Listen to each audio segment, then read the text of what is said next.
जो नसीहत से ना सुधरे तो तंबी करनी चाहिए, और जो तंबी से ना सुधरे उसकी सजा मार है।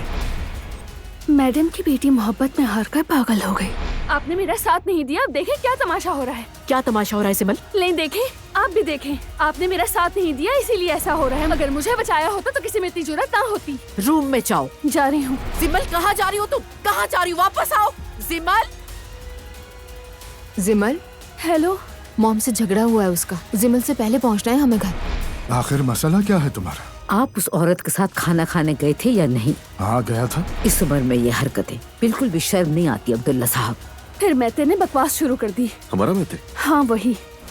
लगता है स्कूल में कोई मसला हुआ है, मैते से पता चला मुझे। वैसे अपने बाबा के साथ बच्चों के ताल्लुकात तो ठीक लग रहे थे। डाइवोर्स के बाद यहाँ से चले गए थे ना। फिलहाल तो वो शादी की वजह से आए हैं। दोबारा शादी कर रहे हैं? हाँ। और आपका क्या ख्याल है?